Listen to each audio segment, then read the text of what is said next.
La mujer con la cual vamos a hablar, que nos llena de orgullo como venezolano, ha dedicado su vida a su hija y a los presos políticos y a la justicia en Venezuela, por lo menos y que yo sepa. Como no la puede conseguir en Venezuela la justicia, ella estudió justamente para impartir la justicia en Venezuela y no puede, lo está haciendo a nivel internacional. Ella fue graduada de la Universidad Católica Andrés Bello, es funcionaria y directora de diversas organizaciones gubernamentales, entre ellas CASLA.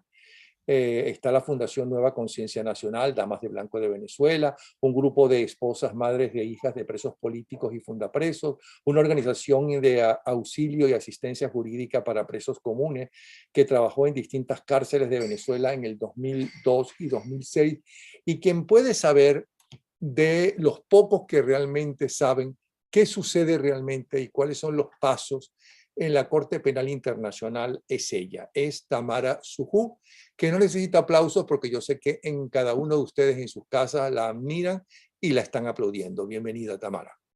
Hola Napoleón, bueno, encantada de estar de nuevo contigo. Un gusto saludar a todos tus oyentes. Bueno, hay muchas cosas de que hablar, pero especialmente y últimamente los venezolanos, unos todavía tienen esperanza con el famoso diálogo en México, otros con la extradición de, por un lado, Carvajal y por otro lado, Alex Saab, y los problemas gravísimos que se enfrenta con las diferentes sanciones el régimen para pagar, bueno, a sus espalderos, a la Cuba, en fin, que las cosas no están muy claras de ninguno de los dos bandos, ni de los luchadores por restaurar la democracia en Venezuela, ni de los dirigentes del narcotráfico. Vamos a empezar, si quieres, por los famosos diálogos. ¿Cómo va lo de los famosos diálogos y desde el punto de vista de hacer justicia a la cantidad de presos políticos y justicia por los asesinatos que ha cometido el narcorrégimen? ¿Qué se puede decir de esos diálogos y qué se espera de ellos? Bueno, Napoleón, el diálogo se quedó en su segundo encuentro el mes pasado y se supone que están próximos a reunirse en un tercer encuentro y yo creo que eh, no va a salir ni va a avanzar mucho más de lo que ya está. Mi intuición me dice que lo único que está haciendo el régimen es lavarse la cara internacionalmente con el diálogo, es decir, yo estoy aquí sentado, estoy dispuesto, estoy siguiendo instrucciones de los gobiernos acompañantes, pero ¿para qué es el diálogo, Napoleón? Si te pones a ver, un diálogo debió haber empezado por exigir la libertad de todos los secuestrados políticos que tiene Nicolás Maduro.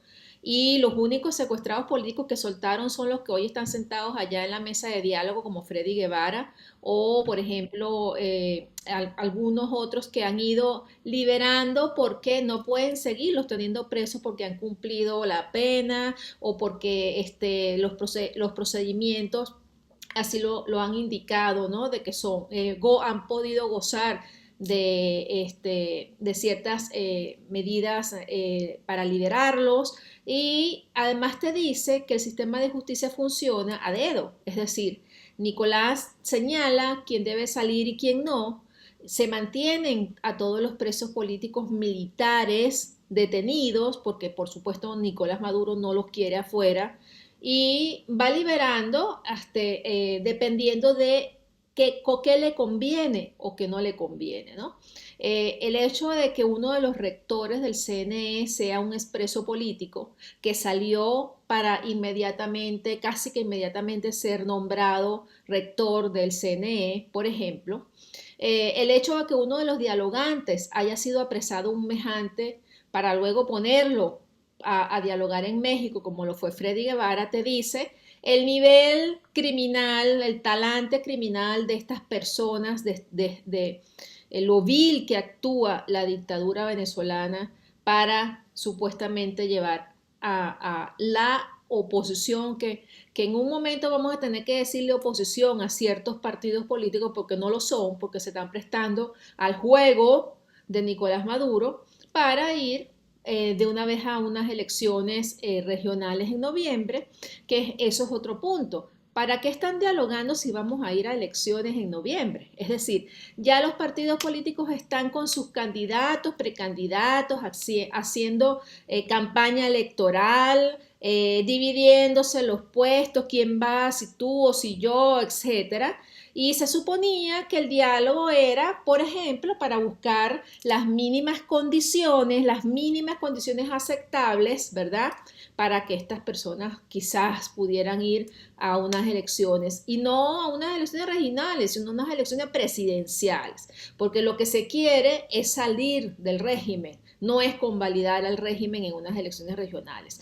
Entonces, ¿para qué sirve el diálogo? Para oxigenar a Maduro. ¿Para qué sirve el diálogo? Para que la comunidad democrática se quitara la preocupación que tenía sobre Venezuela de que nada estaba pasando y nada se estaba moviendo. Yo me imagino que en países europeos y países americanos estarán de alguna manera respirando con este diálogo a ver qué pasa, ¿verdad? Manteniendo ocupados a uno y al otro lado, pero no hay o no existe ningún tipo de cambio en el régimen que diga que está dispuesto a cambiar lo que hay que cambiar para que las cosas puedan tener efecto en Venezuela. Es decir, no se está debatiendo las condiciones electorales. Van a elecciones dentro de 2 meses con el mismo CNE, con el mismo REC, con el mismo todo, ¿no? Igualito, con los grupos violentos, con los paramilitares, con todos todo este aparataje de estructura represiva que va a actuar en ese entonces.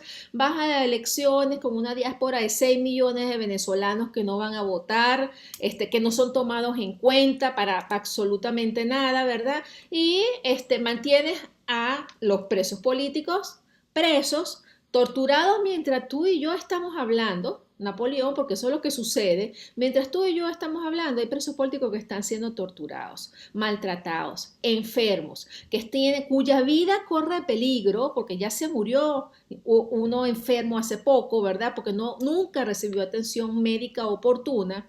Y mientras tú y yo estamos hablando, sigue habiendo persecución y represión, porque no ha cesado, pero ellos, avalados por Noruega y avalados por otros países, están sentados en México sonriendo, porque eso es lo que hacen en esa mesa. Tú los ves y siempre salen sonrientes como si fueran Santa Teresita del Niño Jesús, empezando por el criminal de Jorge Rodríguez, ¿verdad? Y diciendo, bueno, aquí estamos, nosotros estamos aquí dialogando, sentaditos en la mesa como si fuéramos democráticos, empezando, fíjate, continuando con una oposición que se dejó imponer a los dialogantes, que le quitaron a uno, como fue Carlos Vecchio, ¿verdad? Porque a Jorge Rodríguez y a Nicolás no le gustaba Carlos Vecchio, pero imponiendo a Nicolásito Maduro, al hijo de Maduro. Es decir, sí señor, no señor, sí señor, no señor. Eso es lo que ha hecho la oposición en México, ¿no? Entonces se pregunta uno hasta cuándo van a tirar esa cuerda con una tiranía que lo que se está haciendo, lo que hace es burlarse de ellos. Otra cosa, el tema de la justicia. Tarek William Saad está diciendo, ¿verdad?, que la justicia nacional va a cambiar, que va a reestructurar el sistema judicial venezolano, incluyendo reformas que están rodando por ahí, ¿verdad? Y diciendo que desde el sistema criminal, desde la estructura criminal de 20 años que se ha instalado en Venezuela, puede haber justicia. Pero esta no es ni siquiera para la oposición que está sentada ya o para los que no son opositores, que saben y que conocen el tema de la justicia y que le están haciendo el juego a Maduro descaradamente. No, este mensaje es para la Corte Penal Internacional. El mensaje es: la oposición y el gobierno de Maduro estamos sentados en una mesa estamos incluyendo el tema de la justicia, porque nosotros queremos reinstitucionalizar el sistema judicial venezolano. Por lo tanto, ¿verdad? Como estamos nosotros de acuerdo, poniéndonos de acuerdo en este tema, tu Corte Penal Internacional Ya quizás si llegamos a acuerdos, si llegamos a ver cómo podemos empezar a conocer los casos de violaciones de derechos humanos, etcétera, etcétera, tu carácter o tu intromisión en Venezuela será de forma complementaria, ¿no? De forma Pero complementaria. perdona que te interrumpa. Los crímenes señalados en la Corte Penal Internacional y que han aceptado, entre ellos los que tú has denunciado con pruebas, ¿no? Eso no los pueden borrar y eso no se Así eliminan es. y eso ningún Es que acuerdo que se pueda llegar en México o donde sea, ¿no? Pueden frenarlo. para allá voy, Napoleón, para allá voy. Lo que pasa es que el régimen cree que que la Corte Penal Internacional se chupa el dedo. Y lo más macabro de todo es que algunos sectores de la oposición quieren hacerle ese juego para que los altos responsables, ¿verdad?, queden impunes, negociar su impunidad, además de que le quiten las sanciones y ellos puedan seguir su vida como si nada estuviera pasando. Lo que hay que repetirles una y otra vez es que los crímenes de lesa humanidad, primero, no prescriben y segundo, están en un organismo internacional que conoce muy bien la situación venezolana, porque no solamente estudia los crímenes, los casos en especial, sino que además tiene todo el contexto de cómo ha sucedido todo y de lo que continúa pasando en Venezuela. Por lo tanto, el hecho de que Tarek William Saab quiera decir que en el caso de Acosta Arévalo se ha hecho justicia, haciéndole creer a la gente que con dos sentenciados que nadie conoce, que nadie ha visto y que siguen libres, porque están libres en Fuerte Tiuna, haciendo su vida como si nada estuviera pasando después de haber sido acusados, ¿verdad?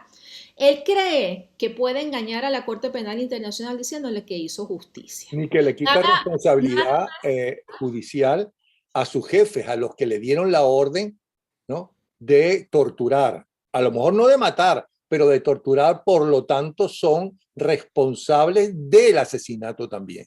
Por supuesto, Napoleón, es que eso es lo que la Corte Penal Internacional llama los altos responsables. Es decir, quien indujo en la detención, en las torturas, quien las ordenó, quien las permitió, quien omitió denunciarlas y quien ejecutó las torturas. Entonces, en el caso, por ejemplo, de Acosta Arévalo, que el Instituto Casa la lleva ante la Corte Penal Internacional, está muy clara esa cadena de mando, Napoleón, porque primero Nicolás Maduro, la vicepresidente, el ministro de Justicia, el ministro de Defensa, el juez, la corte marcial, hasta Diosdado Cabello sabía que estaba bajo poder del Estado.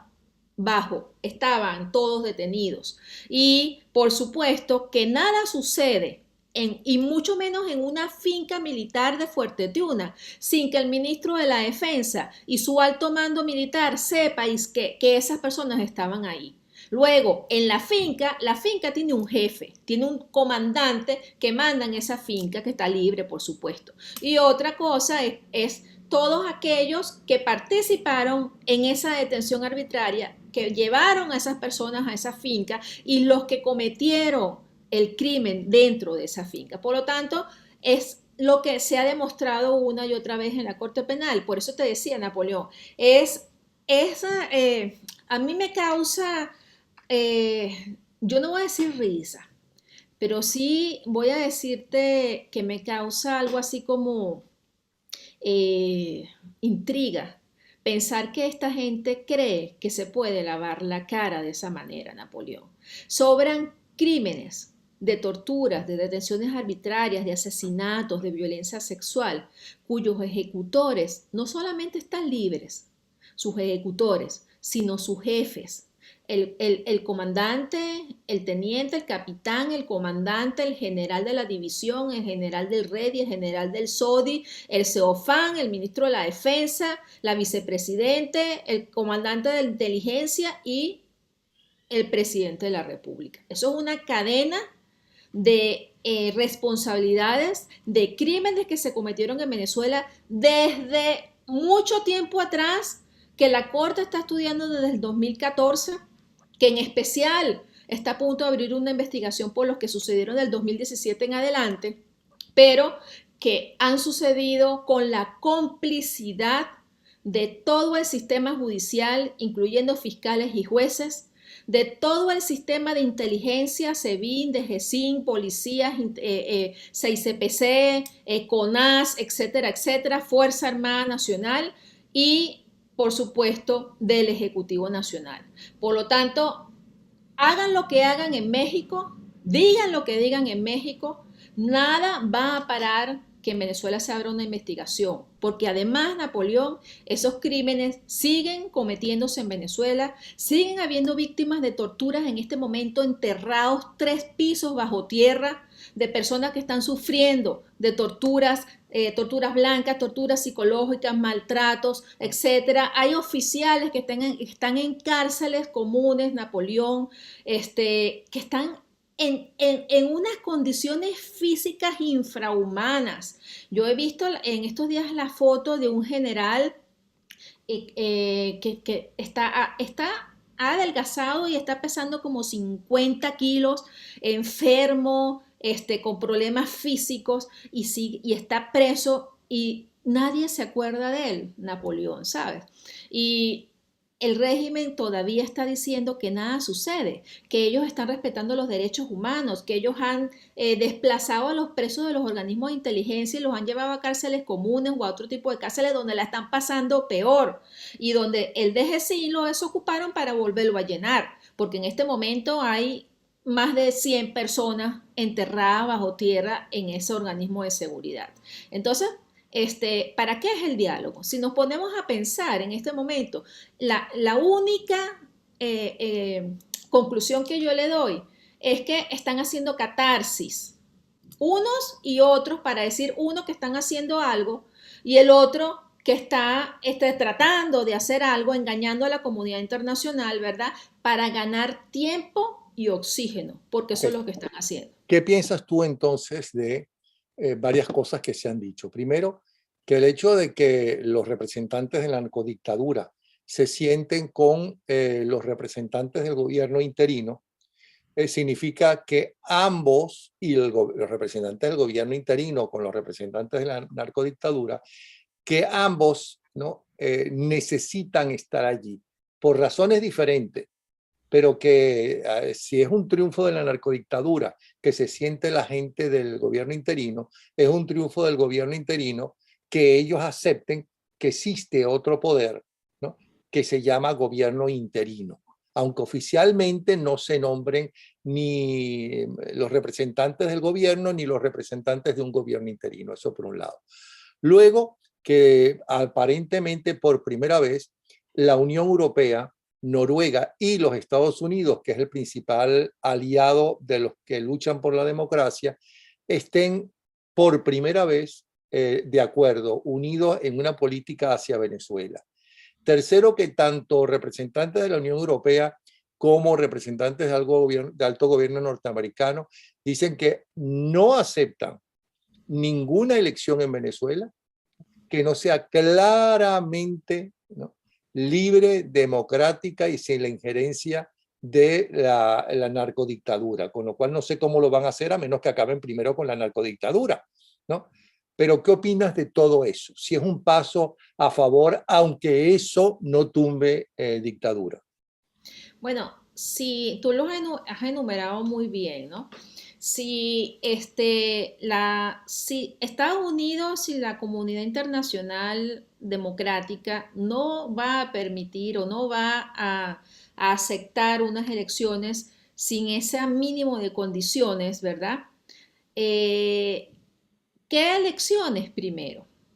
Porque estábamos hablando de las elecciones regionales donde vamos a ir a elecciones con un CNE legítimo, elegido por una Asamblea Nacional ilegítima y mandado por supuestamente usurpador, que ya todo el mundo se olvidó que le decíamos usurpador, ¿no? Yo no, pero los demás.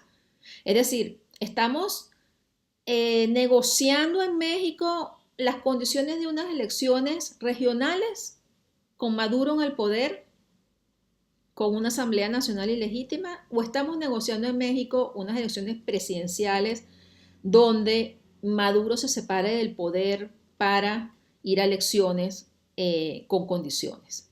Porque yo a todas estas me perdí, yo no sé si tú lo tienes claro, pero yo estoy perdida en este sentido, ¿no? Y Solamente Maduro se separe del poder. También por el eso, ministro de la Defensa, porque ahí los militares tienen que ver con las elecciones, ¿no? correcto, Y que se separen de allí ese Consejo Nacional Electoral o como se llame ahora.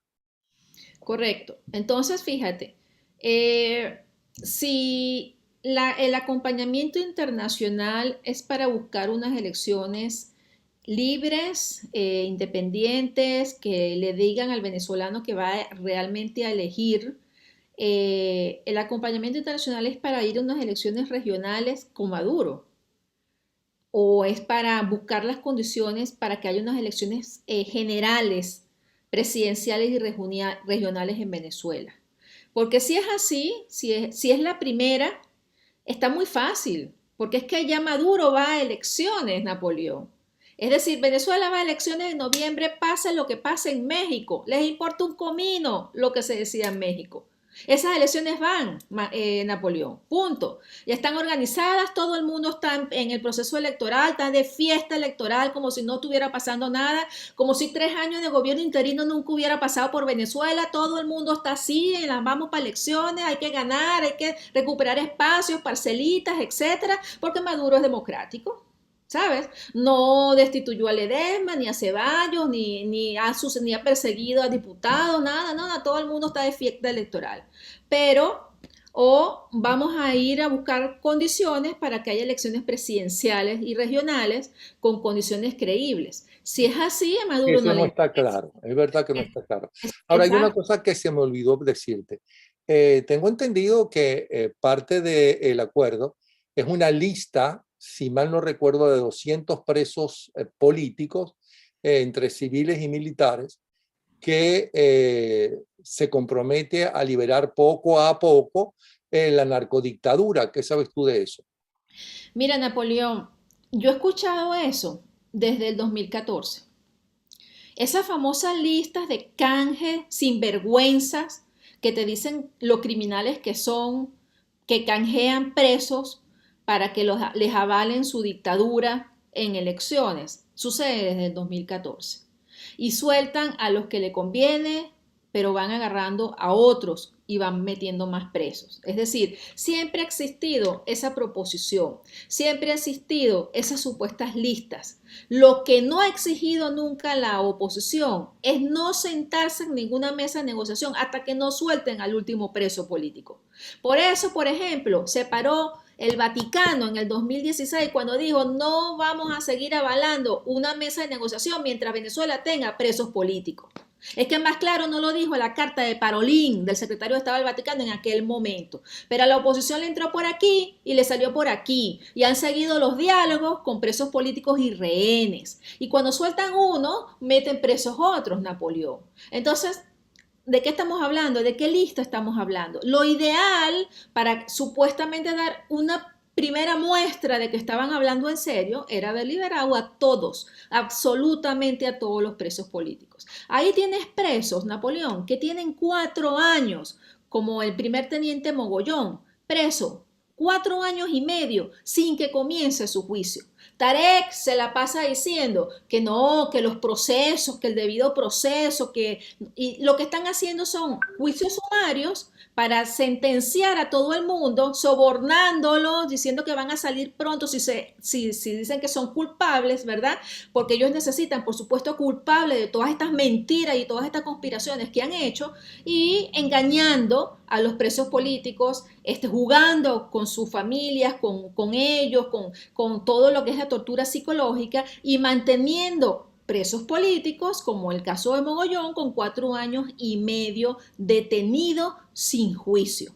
Entonces, yo creo, Napoleón, que el régimen está haciendo lo que quiere y yo quiero ver hasta dónde la comunidad internacional va a acompañar ese diálogo y hasta dónde quienes están sentados del otro lado de la mesa van a seguir avalando esa mesa de supuesta negociación. Vamos a Ahora, ver qué sucede en hay la quien próxima. siente que lo que está sucediendo también es que el narcorrégimen está siguiendo los mismos pasos que cualquier otra dictadura semejante, aunque esto ya no es una dictadura semejante, esto es una narcodictadura, unos delincuentes, no unos políticos que llegan al poder, y que está demostrando que en algunas cosas le sigue bien el juego y en otras no, pero que esos son los pasos típicos y los engaños típicos de las dictaduras que no se sienten fuertes, porque las dictaduras que se sienten fuertes son descaradas. Eso pasa en Rusia, eso pasa en China, eso puede pasar en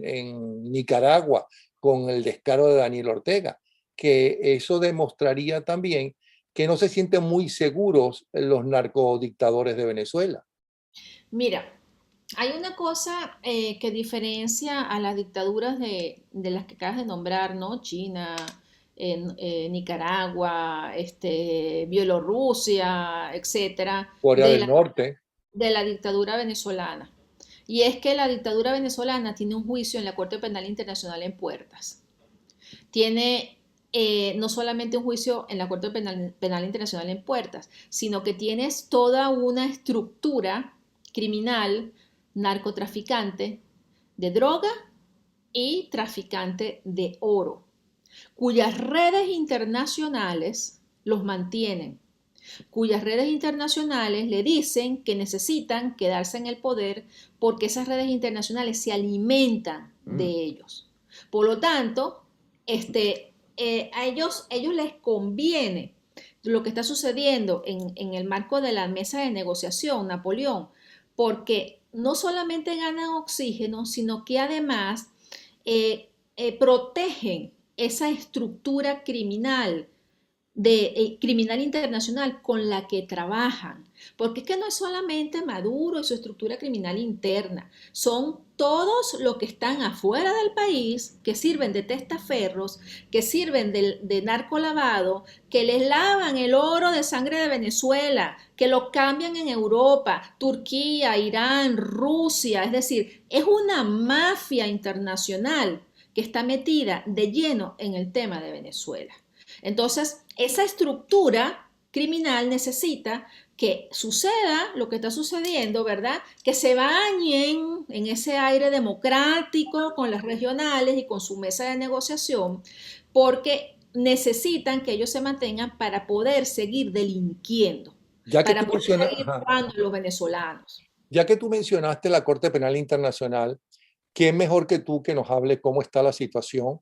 E inclusive, cómo están las denuncias en la Corte Penal Internacional contra Carvajal, que tú llevaste inclusive pruebas en contra de él y que es sumamente importante y que está un poco callado en los titulares por lo de Saab, por lo de Carvajal, por lo que está sucediendo en España y las denuncias que está haciendo Carvajal de las relaciones de la FARC con la ETA, en fin. ¿Cómo está la situación en la Corte Penal Internacional? ¿Todavía no has perdido las esperanzas?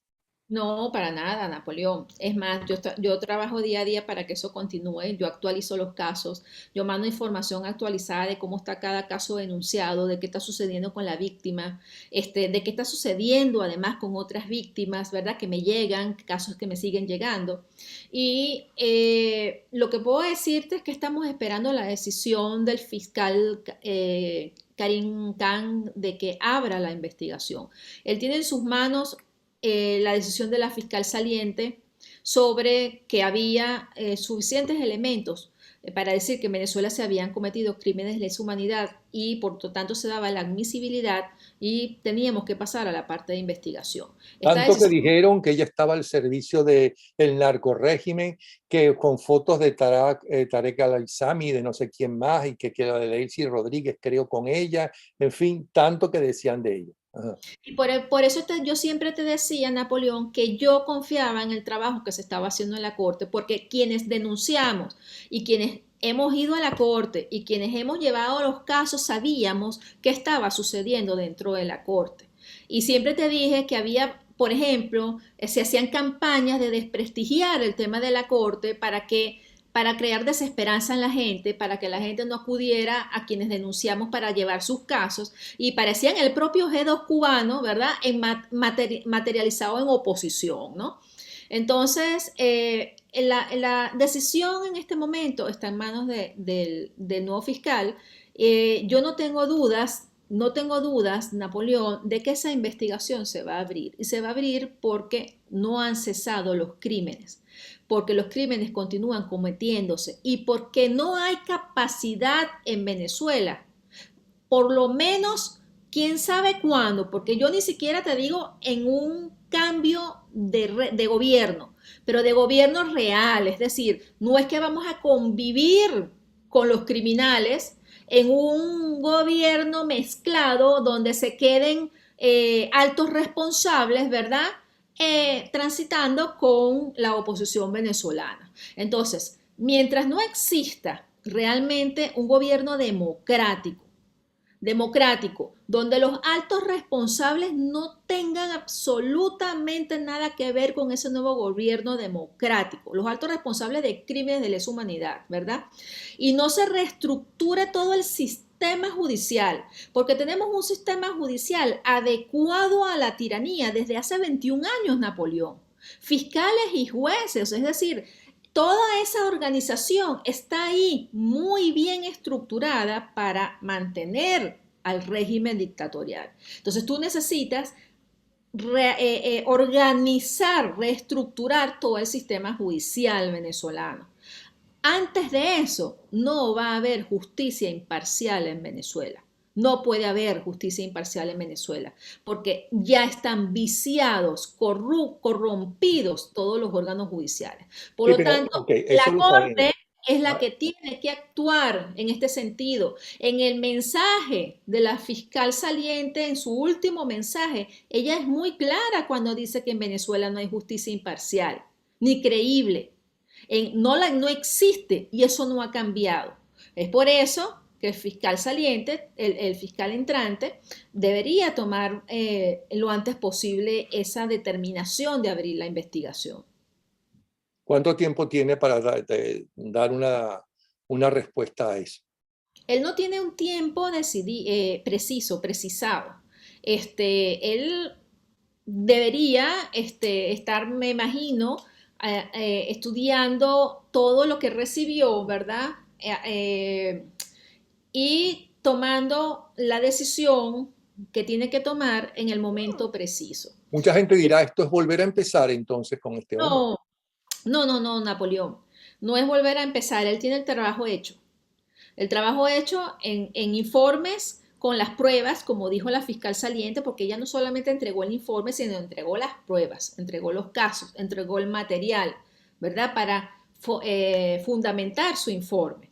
Entonces, yo simplemente, yo aspiro que sea pronto, no, yo no tengo la fecha, por supuesto que no la puedo dar, ni lo puedo decir, sería muy irresponsable de mi parte, pero sí te puedo decir que en Venezuela no ha cambiado nada desde la decisión de la fiscal saliente, desde las palabras de la fiscal saliente al día de hoy, y lo único que está cambiando es que el régimen está muy apurado diciendo que puede hacer justicia desde la cabeza de mando del fiscal, que está acusado como alto responsable en la corte y que es como el número 4 o 5 del alto responsable, porque si hay alguien que tiene responsabilidad de la persecución en Venezuela es la fiscalía, es el Ministerio Público. Entonces, desde el alto responsable del Ministerio Público, él está diciendo que él va a hacer justicia después de todos los años que tiene persiguiendo a los venezolanos, porque como defensor y como fiscal lo único que ha hecho es perseguir a los Okay. venezolanos. Antes de que hablemos de tus denuncias sobre Carvajal, que parece que ahora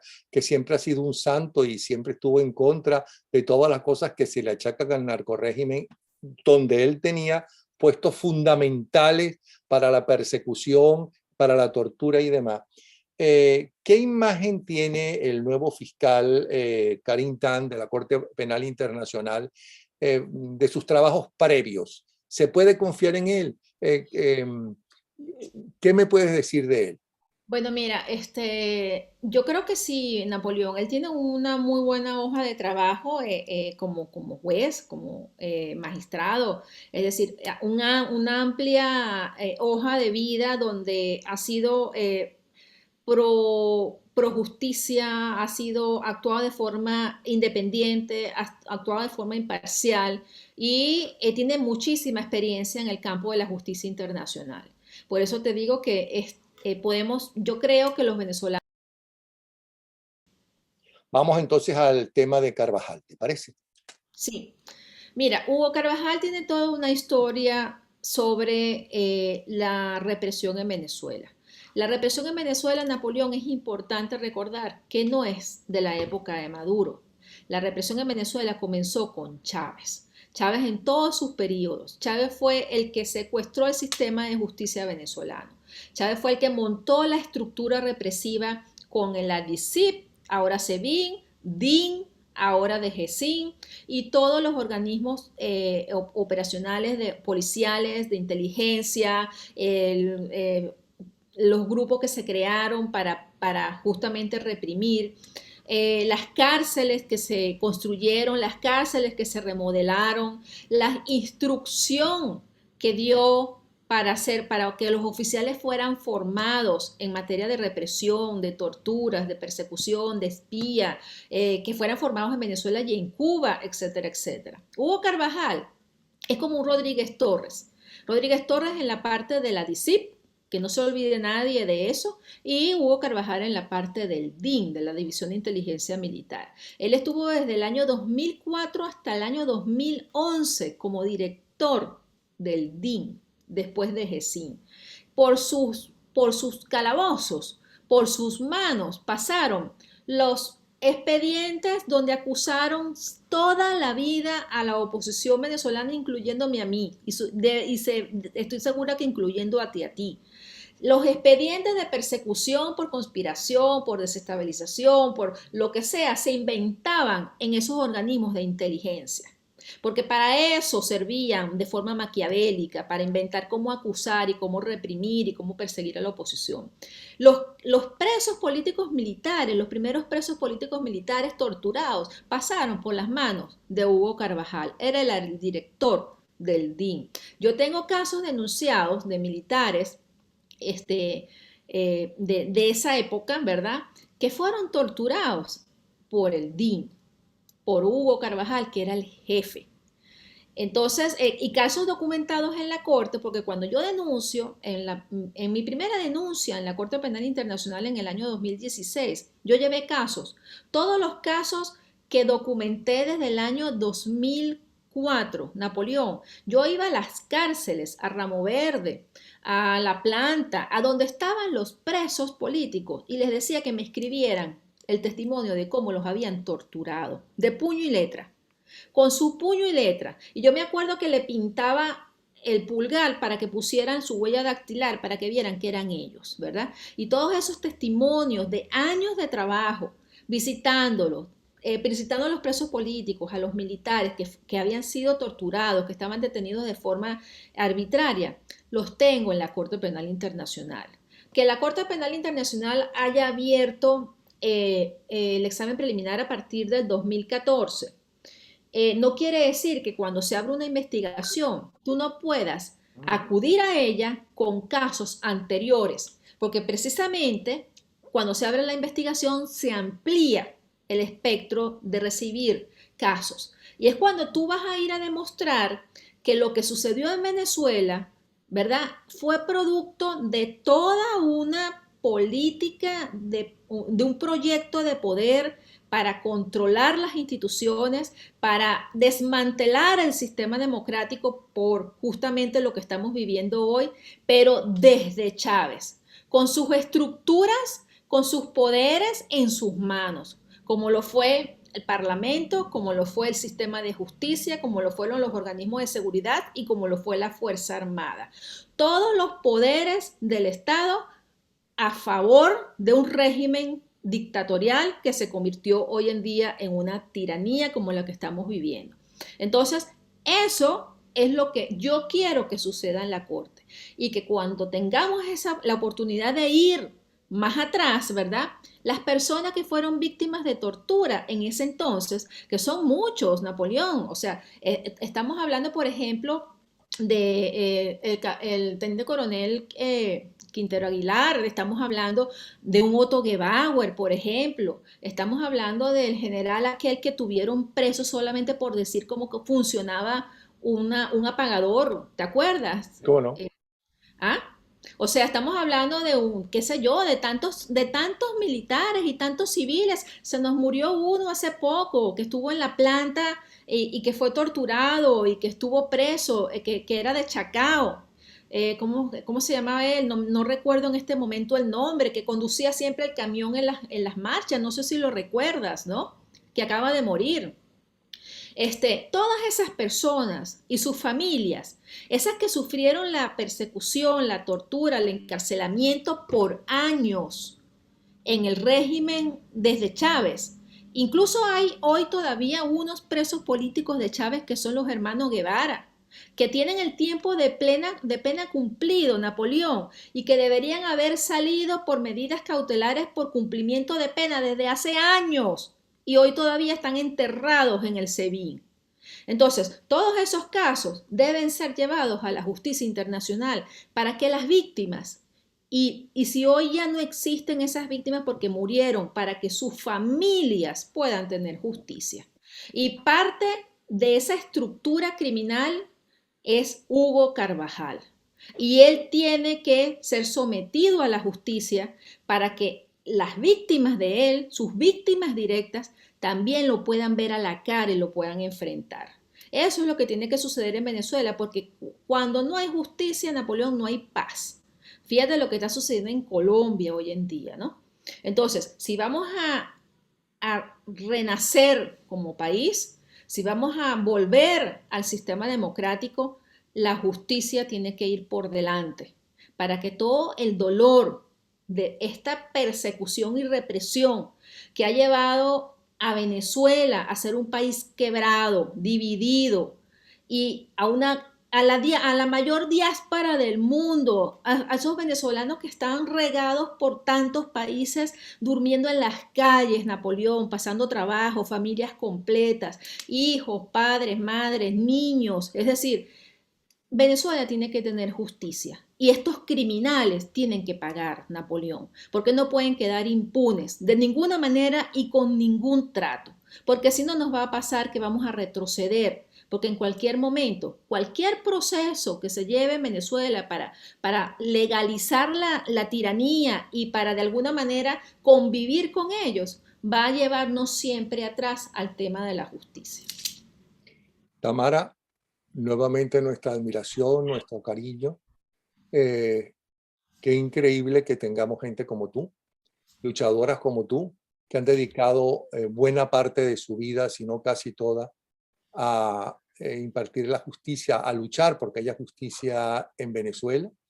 De verdad que un gran abrazo. Ya sabes que nos tienes a tu disposición cuando quieras y en lo que quieras. Y gracias por ponernos entonces al día sobre temas que en concreto están en el tapete, no solamente en las redes de los venezolanos, sino en la prensa internacional. ¿Sí? De verdad que muchísimas gracias y vuelvo a repetir nuestra admiración. Gracias, Napoleón. Gracias a ti por tu programa y bueno, seguimos, estoy a la orden para seguir informando y manteniéndote al tanto de lo que va sucediendo. Gracias, Tamara. Hasta luego. Tamara Sujo.